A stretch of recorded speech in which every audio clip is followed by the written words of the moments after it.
On the night, a dozen of Donald Trump's Republican rivals spoke at the same event in Iowa. Only one challenged the former president head-on, and he was roundly booed. It highlights the grip Mr. Trump still has on his party. Someone backstage at the Lincoln dinner clearly had a mischievous sense of humor, as each of the candidates hoping to become the Republican Party's presidential nominee for 2024 walked out to speak. They were accompanied by a blast of music, a clip of the country song Only in America.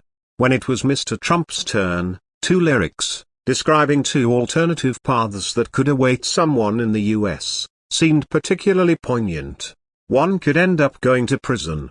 One just might be president. The 45th president of the United States didn't seem to mind. He doesn't try to hide from the fact that he is already facing 2 criminal trials and may soon be indicted in 2 more cases. In fact, he wears these charges as a badge of pride. Mr. Trump insists he is being unfairly targeted for purely political reasons. He told the crowd of 1,200 Republican supporters at this dinner in Iowa, a key state because it will hold the first election in the race for the nomination next January, that he would not have been prosecuted if he was not running for the White House again. And he would not have been prosecuted if he was not winning. Using serious criminal charges as a mark of success takes chutzpah. But that is something Mr. Trump has always had in spades. And it leaves his opponents deeply confused about how to respond. Most simply chose to ignore Thursday evening's news that Mr. Trump had been charged with 3 more counts in the classified documents investigation. In fact, they declined to take the opportunity to challenge the clear frontrunner in the contest at all. One of the lesser-known contenders,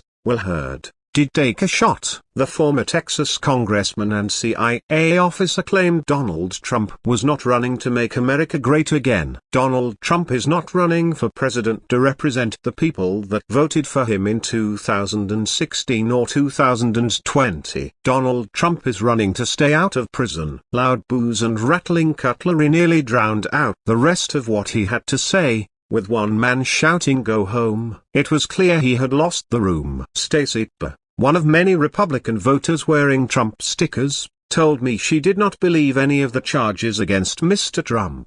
If the political establishment were trying so hard to get him out of the way, they must be terrified he will beat Joe Biden, she said. Her husband, Dan, said it was President Biden and his son Hunter who should be facing criminal trials. He and many others in the ballroom repeated unproven allegations about Hunter's business dealings and claims of foreign influence, which the White House has dismissed but Republicans in Congress are investigating. There was no fun to be had watching the different candidates interacting with each other at the dinner. They each had their own backstage suite which they popped out of to deliver their 10-minute speech. They actually didn't have to see each other at all. Maybe there will be more fireworks when the candidates come face to face at the first Republican debate on 23 August. Although Mr. Trump has suggested he might skip it because he is so far ahead in the polls.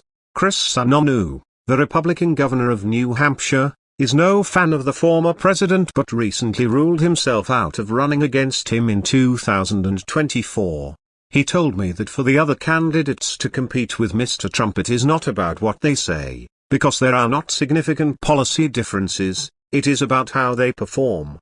They need to be exciting, bring some passion, show some emotion, and they need a bit of humor and charisma. Who voters like and who they think can win is what matters, he added, noting that it was very hard for newcomers to the national stage to compete with the name recognition and star power of a former president. Vivek Ramaswamy, the millennial entrepreneur and political novice, was one candidate who showed at Friday's dinner that he has the potential to break out from the crowded field of candidates currently polling in single digits.